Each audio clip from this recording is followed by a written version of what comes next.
Assalamualaikum warahmatullahi wabarakatuh. Apa kabar teman-teman semuanya? Teman-teman yang sangat luar biasa sekali. Oke, kembali lagi bersama saya Muhammad Sigit Sugiarto dalam kegiatan pembelajaran untuk pretest PPG dalam jabatan tahun 2023 untuk mata pelajaran PJOK. Oke, sebelum kita lanjut di pembelajarannya, bagi teman-teman yang belum klik tombol subscribe, silakan klik tombol subscribe dulu ya teman-teman, agar channel ini dapat berkembang dan agar saya dapat memotivasi diri sendiri untuk terus membuat video pembelajaran selanjutnya teman-teman. Oke, di kegiatan pembelajaran kali ini kita sudah mengajak ke modul 3 pedagogik untuk kegiatan belajar 1 tentang pembelajaran STEAM. Oke, bagi teman-teman yang belum mengikuti kegiatan sebelumnya, silakan cek video saya sebelumnya teman-teman agar tidak ketinggalan materi. Oke, semuanya siapkan buku catatan dan kita siap mencatat ya teman-teman. Oke, kita langsung saja di pembelajaran. Oke, di sini ada pembelajaran STEAM. Oh ya, bagi teman-teman yang baru mendengar pembelajaran STEAM, tenang aja teman-teman, ini gampang kok dan mudah untuk dipahami. Saya baca perlahan ya teman-teman. STEAM merupakan singkatan dari pembelajaran SHIN atau IPA, Teknologi, Engineering, Art, and Mathematics. Saya bahas satu-satu ya teman-teman. Yang pertama ada SHIN atau Ilmu Pengetahuan Alam. Adalah kajian fenomena alam yang melibatkan observasi dan pengukuran untuk menjelaskan secara objektif alam yang selalu berubah. Yang kedua, teknologi. Teknologi adalah inovasi-inovasi manusia yang digunakan untuk memodifikasi alam agar memenuhi kebutuhan manusia dalam bentuk peranti keras maupun cara strategis. Yang ketiga, engineering atau teknik. Penerapan ilmu dan teknologi ini untuk menyelesaikan permasalahan manusia. Yang keempat, art atau seni. Seni adalah segala sesuatu yang diciptakan oleh manusia yang mengandung unsur keindahan dan mampu membangkitkan perasaan dirinya sendiri maupun orang lain. Yang kelima, matematik. Matematika adalah ilmu tentang pola-pola dan hubungan-hubungan yang menyediakan bahasa bagi teknologi, IPA, dan teknik. Jadi teman-teman, lebih jelasnya, STEAM itu adalah singkatannya teman-teman dari IPA, teknologi, engineering atau teknik, art atau seni, dan matematik. Kelima ini adalah masing-masingnya adalah disiplin ilmu ya teman-teman. Tapi nanti kita jabarkan lebih lanjut. Nah, di sini ada penjelasan lebih lanjut ya teman-teman tentang STEAM itu apa. Dari IPA, kajian tentang fenomena alam, melibatkan observasi dan pengukuran untuk menjelaskan secara objektif alam yang selalu berubah, dan untuk memahami alam semesta yang merupakan dasar dari teknologi. Oke teman-teman, jelas ya.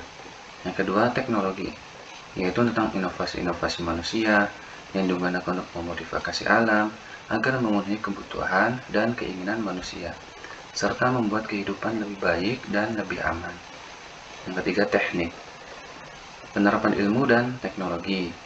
Ini untuk mendesain dan mengkonstruksi aplikasi kreatif, mesin, peralatan, sistem, material, dan proses yang bermanfaat bagi manusia secara ekonomis dan ramah lingkungan. Yang keempat ada seni, yaitu keahlian membuat karya yang bermutu.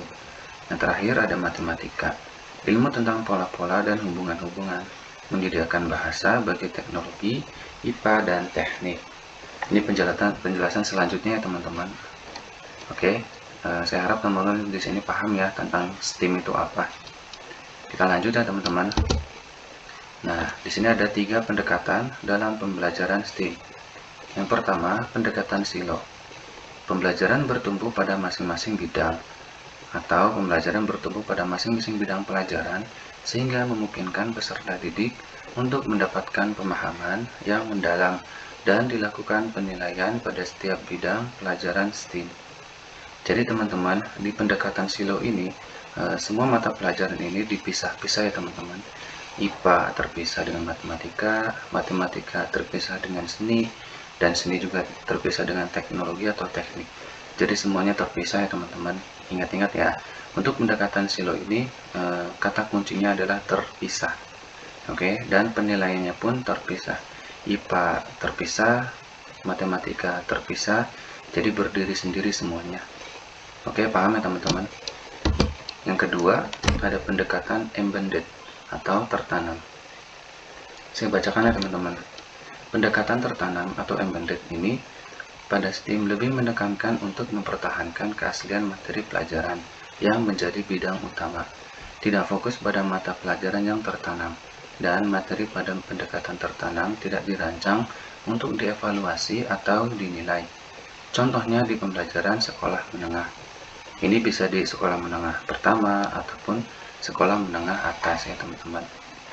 Oke, bedanya dengan pendekatan silo ini, kalau pendekatan embedded ini lebih ke adanya mata pelajaran yang utama dan yang tertanam.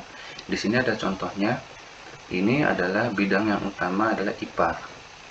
IPA ini berdiri sendiri dan di dalam IPA ini ada bidang yang tertanam, yaitu ada teknologi, teknik, ada matematika, dan seni. Jadi ketiga bidang ini yaitu menumpuk bidang yang utama, yaitu IPA. Begitu ya maksudnya teman-teman ya, paham ya? Oke, kita lanjut di pendekatan yang ketiga, yaitu pendekatan terpadu atau integrated, yaitu memungkinkan setiap bidang STEAM diajarkan seolah-olah terpadu dalam satu bidang studi. Pendekatan pendidikan STEAM terpadu atau integrated bertujuan untuk menghapus dinding pemisah antara masing-masing bidang STEAM pada pendekatan silo dan pendekatan tertanam. Contohnya adalah pembelajaran di sekolah dasar. Ingat teman-teman ya, di sekolah dasar ini menggunakan pendekatan terpadu atau integrated. Ini adalah simulasi atau gambaran tentang pendekatan terpadu. Jadi semuanya saling berhubungan ya teman-teman. Berbeda dengan pendekatan silo ataupun pendekatan tertanam. Paham ya? Jadi ada 3 pendekatan di pembelajaran STEAM ini. Oke, ini adalah rangkumannya. Pembelajaran STEAM merupakan suatu pendekatan pembelajaran interdisipliner yang inovatif, di mana IPA, teknologi, teknik, seni, dan matematika diintegrasikan dengan fokus pada proses pembelajaran, pemecahan masalah dalam kehidupan nyata. Pembelajaran STEAM memperlihatkan kepada peserta didik bagaimana konsep-konsep, prinsip-prinsip IPA, teknologi, teknik, dan matematika digunakan secara terpadu untuk mengembangkan produk, proses, dan sistem yang memberikan manfaat bagi kehidupan manusia yang kompetitif. Oke teman-teman, semoga teman-teman di sini paham akan materi pembelajaran STEAM ya. Oke, dipahami dulu sebelum kita lanjut ke soal. Oke, kita lanjut ya teman-teman di soal yang pertama. STEAM adalah singkatan dari, silakan apa jawabannya teman-teman? Ya, jawaban yang paling tepat yaitu adalah B.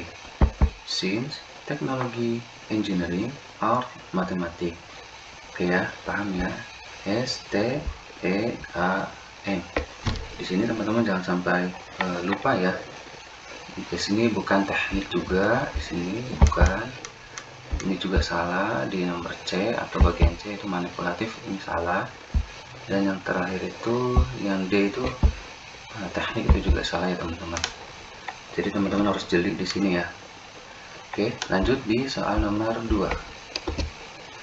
Teknik adalah ilmu yang mencakup A. Desain sistem, peralatan, dan mesin, B. Pola-pola sistemik pada organisme, C. Inovasi observasi lingkungan, atau D. Bahasa-bahasa alam dan teknologi. Silakan teman-teman jawabannya apa? Oke, jawaban yang paling tepat yaitu adalah A. Desain sistem, peralatan, dan mesin. Silakan baca lagi ya teman-teman di pembahasan awal kita. Oke, soal nomor 3. Pendekatan pembelajaran STEAM yang mengajarkan pelajaran matematika dan IPA secara terpisah dalam waktu yang berbeda dikenal sebagai pendekatan A. Silo, B. Embedded, C. Integrated, D. Silo Integrated. Silakan apa jawabannya teman-teman? Oke, jawaban yang paling tepat itu adalah A. Silo, karena terpisah. Ingat-ingat ya teman-teman, silo itu pendekatan yang terpisah. Di sini ada kata kuncinya yaitu terpisah. Kalau embedded apa teman-teman? Embedded itu adalah apa teman-teman? Tertanam. Kalau integrated yaitu adalah terpadu. Oke ya. Kita lanjut ya teman-teman. Soal nomor 4. Pendekatan terbaik untuk menerapkan pembelajaran STEAM pada siswa sekolah dasar adalah A. Silo, B. Embedded, C. Integrated, atau D. Silo Embedded. Kita sudah bahas tadi ya teman-teman. Silahkan jawabannya apa? Oke, jawaban yang paling tepat itu adalah C. Integrated, atau pembelajaran terpadu. Oke, kita lanjut. Soal nomor 5. Berikut merupakan salah satu tujuan diperlukannya pembelajaran STEAM, yaitu A. Pekerjaan terdahulu memerlukan keahlian STEAM. B. Kaum laki-laki lebih ditekankan untuk mempelajari bidang STEAM. C. Indonesia harus melakukan reformasi kultural pada bidang ekonomi. Atau D. Menumbuhkan keterampilan penalaran calon pekerja mendatang. Silakan teman-teman apa jawabannya? Oke, jawaban yang paling tepat yaitu adalah D. Menumbuhkan keterampilan penalaran calon pekerja mendatang. Di sini ada kata kunci yaitu penalaran ya teman-teman. Oke. Soal nomor 6. Salah satu cara mendasar agar pembelajaran STEAM dapat diterapkan di sekolah adalah melalui A. Keterlibatan pengusaha, B. Dukungan orang tua, C. Perencanaan pembangunan, atau D. Perencanaan pembelajaran. Silakan teman-teman apa jawabannya? Oke, tentu jawabannya adalah D. Perencanaan pembelajaran. Di setiap pembelajaran juga harus ada perencanaannya teman-teman. Jadi agar pembelajaran STEAM dapat diterapkan di sekolah yaitu dengan melalui perencanaan dulu. Oke. Soal nomor 7. Berikut ini merupakan contoh prinsip pembelajaran STEAM yang berupa prinsip keaktifan, yaitu A. Peserta didik diperlihatkan contoh dan non-contoh. B. Peserta didik diminta berpikir secara induktif. C. Peserta didik disadarkan untuk termotivasi. Atau D. Peserta didik diberikan penghargaan dan medali. Silakan apa jawabannya teman-teman? Oke, jawaban yang paling tepat yaitu adalah B. Peserta didik diminta untuk berpikir secara induktif. Oke, paham ya teman-teman? Lanjut di soal nomor 8. Apa suasana dan norma yang dominan berlaku dalam pembelajaran STEAM yang dilakukan dengan model pembelajaran problem based learning dan project based learning? A. Individualistik, B. Kompetitif, C. Kolaboratif, atau D. Formalistik. Apa jawabannya teman-teman? Tentu ya, jawabannya adalah C. Kolaboratif. Ya, jadi untuk model pembelajaran PBL atau PJBL itu teman-teman harus diketahui bahwa peserta didik itu harus berkolaboratif. Oke, artinya bekerja sama. Paham ya? Kita lanjut di soal yang terakhir yaitu soal nomor 9. Di bawah ini maaf ya teman-teman. Di bawah ini yang merupakan salah satu tantangan pembelajaran STEAM yang perlu diatasi, yaitu A. Standar pelajaran jelas tertulis di Kurikulum Nasional Indonesia. B. Beragamnya kompetensi abad 21 yang perlu dicapai. C. Bidang teknik dan teknologi lebih disukai oleh perempuan. Atau D. Dianggap terlambat saat STEAM diterapkan di sekolah menengah atas. Silakan apa jawabannya teman-teman? Oke, jawaban yang paling tepat itu adalah D. Dianggap terlambat saat STEAM diterapkan di sekolah menengah atas. Oke, baik teman-teman, mungkin cukup sekian video pembelajaran untuk pertemuan kali ini. Jika teman-teman suka dengan video saya, silakan subscribe ya teman-teman, agar channel ini dapat berkembang dan saya termotivasi untuk membuat video pembelajaran selanjutnya. Oke teman-teman, semoga teman-teman semuanya semangat untuk belajar, dan juga semoga teman-teman semuanya lulus dan sampai mendapatkan sertifikat pendidik. Amin. Sekian dari saya, kurang lebihnya mohon maaf. Assalamualaikum warahmatullahi wabarakatuh.